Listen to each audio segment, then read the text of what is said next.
5 money mistakes every entrepreneur struggles with. And we're going to talk about today on how to avoid those mistakes and actually how to overcome those.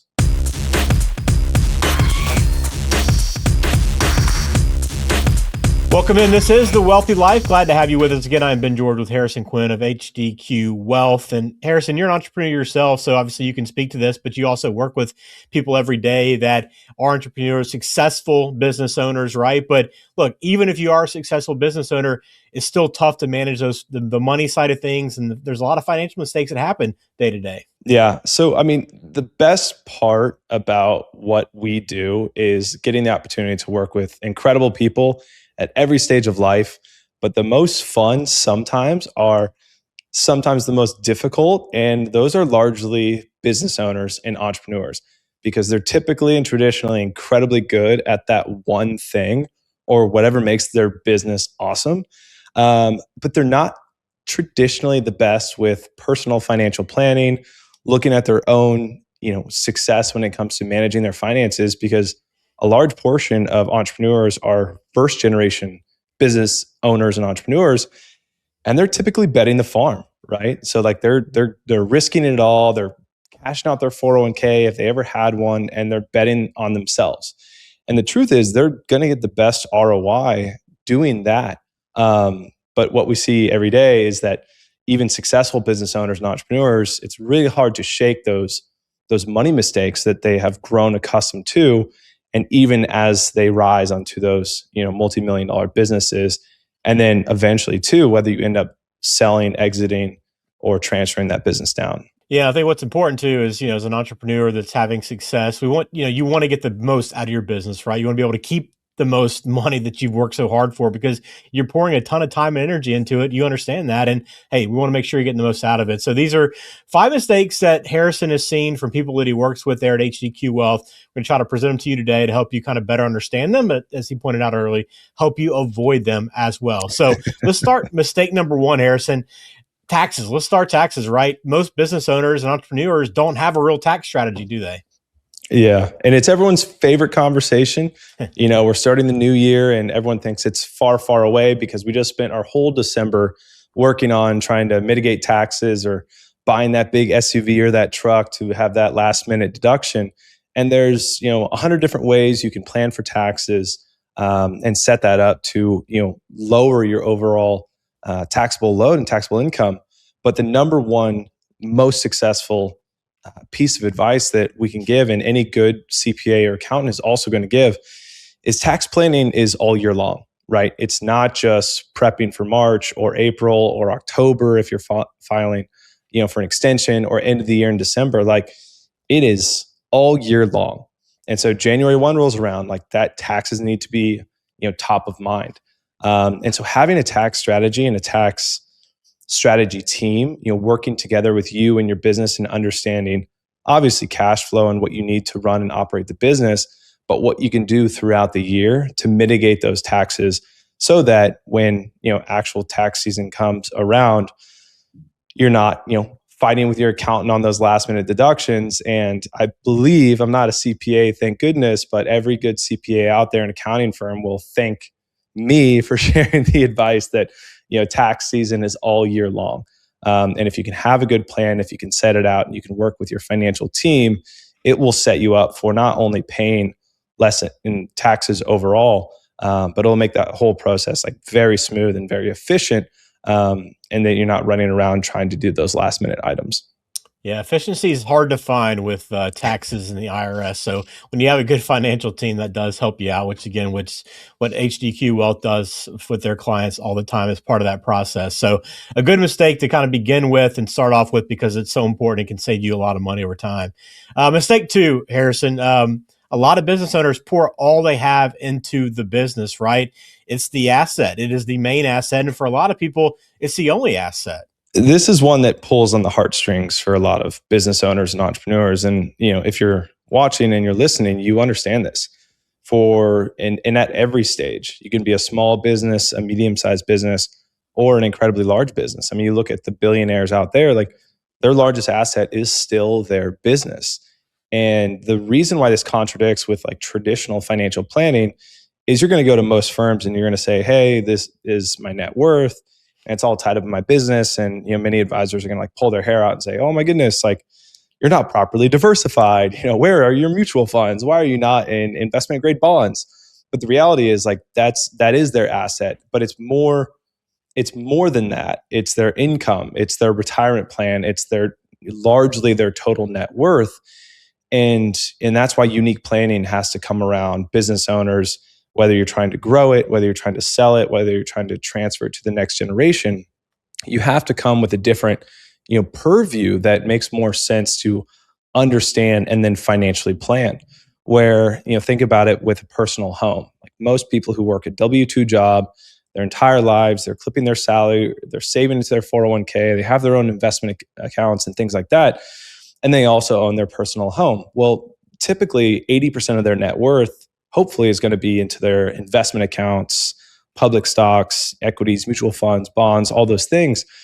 And then their other large asset is going to be their home. And that's hopefully a minority when it comes to their overall net worth.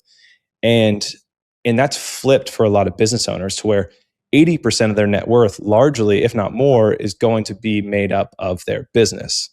And although that's a natural happenstance, it doesn't mean that that's exactly how it should be.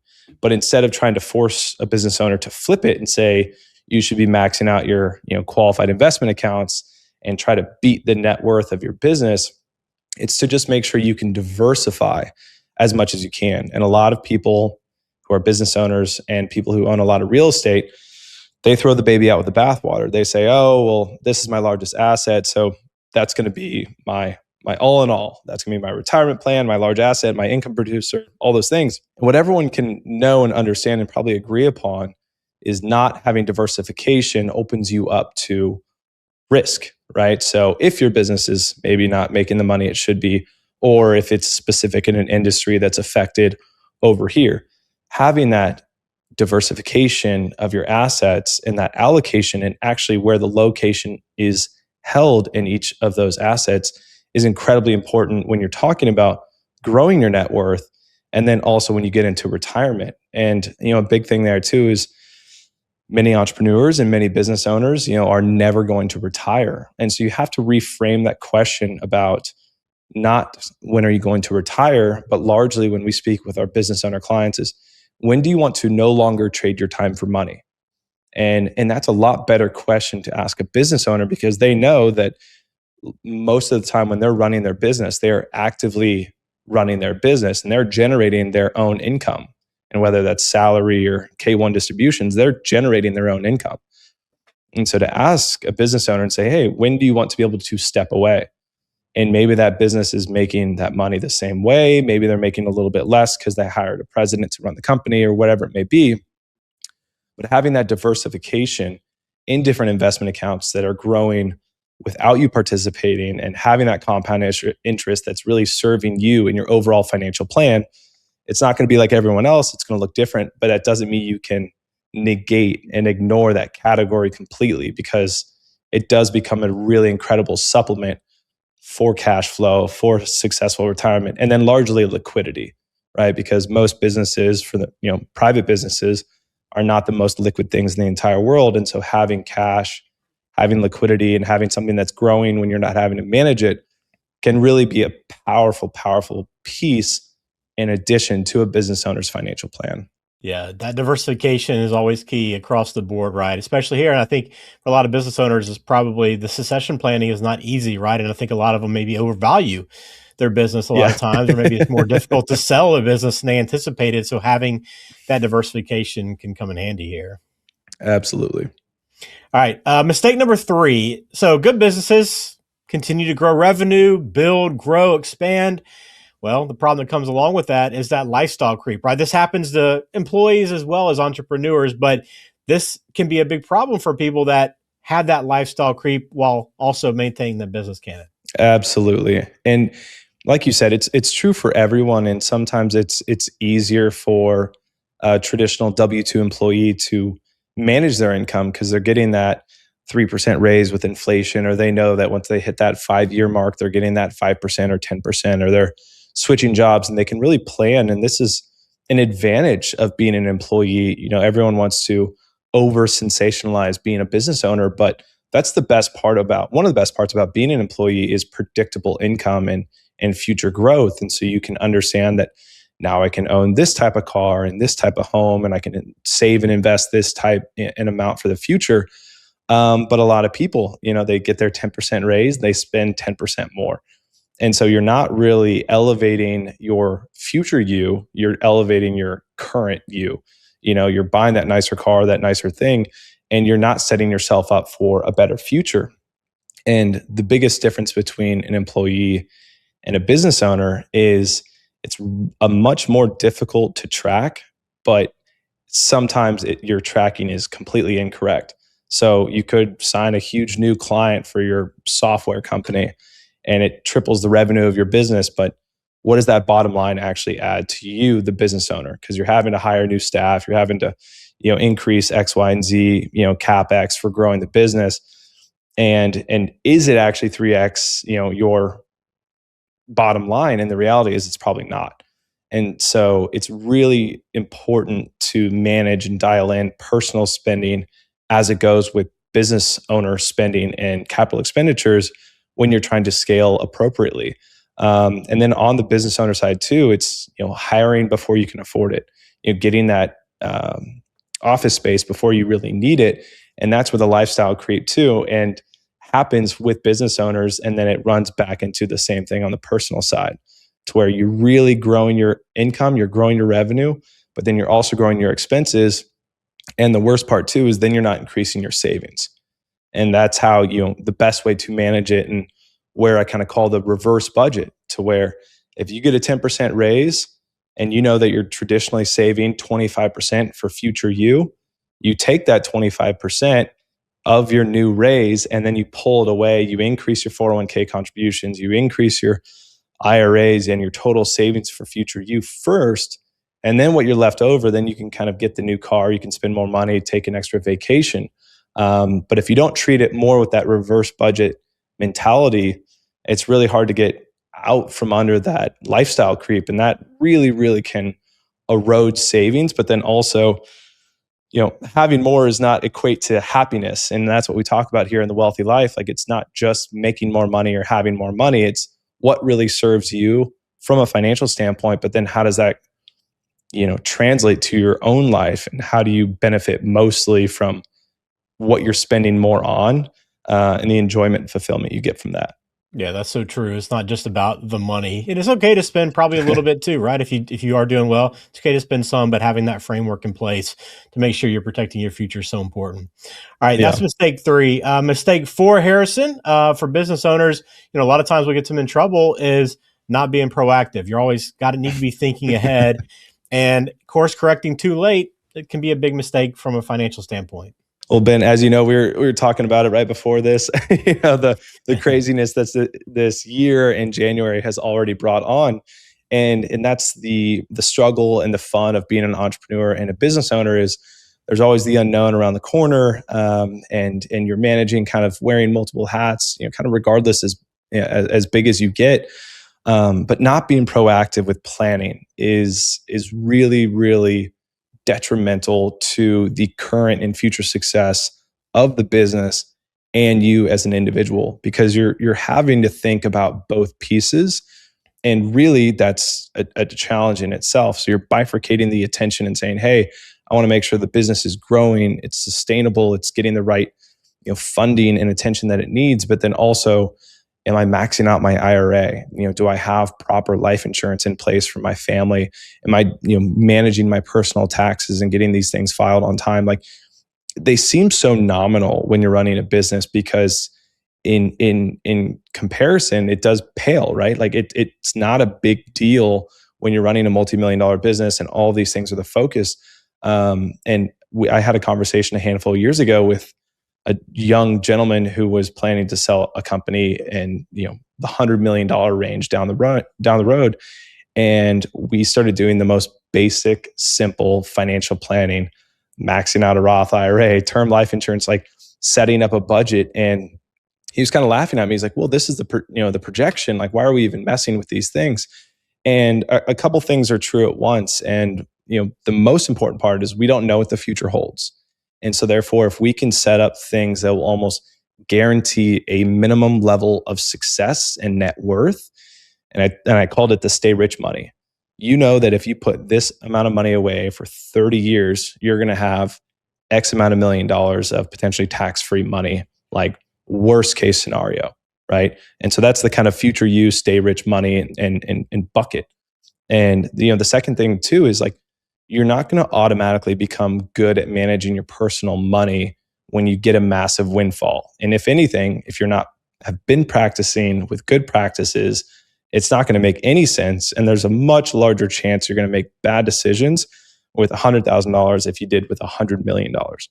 And so setting up those good routines and saving for taxes, saving for future you, understanding what an allocation is, because as a business owner, you're just not naturally taught this, because as a W-2 employee, you might make $100,000, but everybody knows tax man is taking 25%. You're paying for health insurance, you're getting those 401k deductions and then everything else. And so at the end of the day, your $100,000 salary, you're getting 70,000, whatever it is, and then you're getting it per paycheck. And so it doesn't feel as damaging to your overall finances, but you have that expectation where if you have business owners who have never, withheld taxes or saved, for a future retirement or rainy day or whatever that may be, it's very challenging to comprehend what that like means and what that looks like, because it's just another breed of mind and you've never understood that. And so the delaying and not being proactive for saving and for investing for the future for business owners is multiple times more dangerous than it is for traditional individuals, because largely they're forced, W-2 employees are forced to take care of their finances, from saving for taxes, a 401k if it's offered. And all these systems are kind of built in at a minimum viable option for employees, versus a business owner can go their entire life and not plan and not save, and then get at the end of the day and have had an awesome career and had no savings. And that's the most sad part that we've seen, where you're seeing business owners at the end of their rope and their business isn't worth as much as they think it is. And they haven't been setting aside money for kids or grandkids or retirement because they're going to work forever. That's a sad place to be, especially when you've crushed it as a business owner. Mm-hmm. And so it's really about paying yourself first as a business owner to make sure that you are funded later in life. Yeah, and that kind of leads us into our last fifth and final mistake here, which is having no liquidity plan, right? I mean, it's only natural to pour, every dollar you have back into the business. That's how successful entrepreneurs continue to grow and build, but it can also put you in a very bad position down the road, right?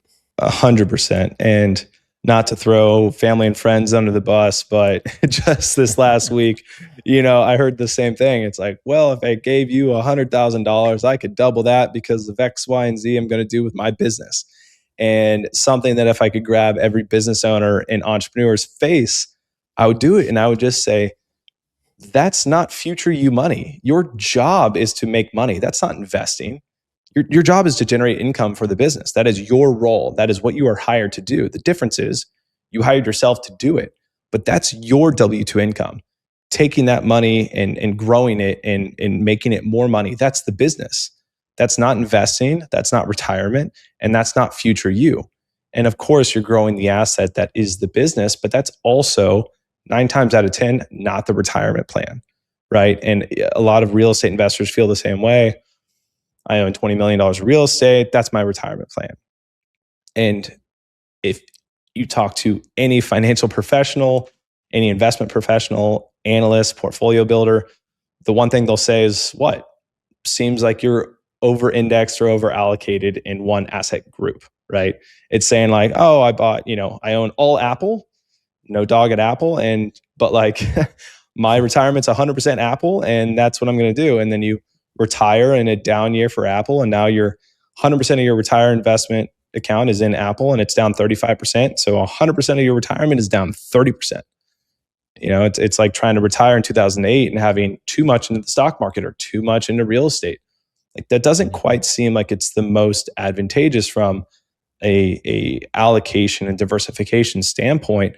And then on top of that too, most people really don't have liquidity when it comes to their business or the business owner, because it's not marketable. And the worst part too is it's typically worth a lot less, if anything, than you actually think. And you've heard the term cash is king. That's true for a lot of people, but it's incredibly true for business owners. And cash can look a little bit different depending on what type of business you run, where's your cash allocated. Because for some business owners, it is invested to the stock market. Like that is their liquidity, because their business that kicks off all this income is all being allocated appropriately for their business. And so having that cash, having that liquidity, the savings account, the low risk investments, the higher risk investments, having that liquidity and being a business owner is a really powerful combination that can set you up for a ton of success. And whether you are going to buy another company or merge or sell or whatever it may be, but it gives you power and options that you wouldn't have if you didn't have that type of liquidity. Yeah. Well, these are 5 kind of key things. And I guess money mistakes you see entrepreneurs that you work with make, Harrison, which is why we wanted to talk about them here on The Wealthy Life. But I know this is something that HDQ Wealth can help any business owner and entrepreneur with, Harrison. But who's the right fit to work with you guys? People who want to listen. Like we meet people where they're at, but people who want help, who want to listen, and business owners of all sizes, right? We've had the grateful opportunity to work with owners who have publicly traded companies and gotten there really amazingly, and people who are just at that startup stage. But I would encourage any business owner at any point to reach out to a financial professional. You can reach out to us. We'd love to have the conversation and just have those basic items checked off and at least knowledgeable, even if you're not ready to engage and it doesn't make sense. But having those in the back of your head, because that can transform your business. And the worst part for any financial professional is when their prospective client hits the end of their money-making years and they've done really well and they have nothing to show for it. And that's, incredibly sad situation. And very much so when that person is a business owner, because they've spent their entire life committing to this thing that they've built and they worked incredibly hard for. And when the chips are down, they don't have a lot to show for it. So pay yourself first and pay your future self second, and try to make sure and be powerful with those decisions that you make early on, because the power of compound interest, the power of planning, and one of my favorite quotes is, yesterday was the best time to start investing. The next best day is today. It's the same truth with planning. Yesterday was the best day, then today's the next best day. So get in it as early as you can, have those conversations as early as possible, and your future self and your future business will thank you. Yeah, you can request an introduction with HDQ Wealth now by logging on hdqwealth.com. If you found this video helpful, we appreciate it if you just hit subscribe and leave a comment. If you have a question for Harrison, we'll check those out as well. But we appreciate you being a part of The Wealthy Life today. We'll have another episode coming soon, so look forward to talking with you again, Harrison. Take care. Thank you.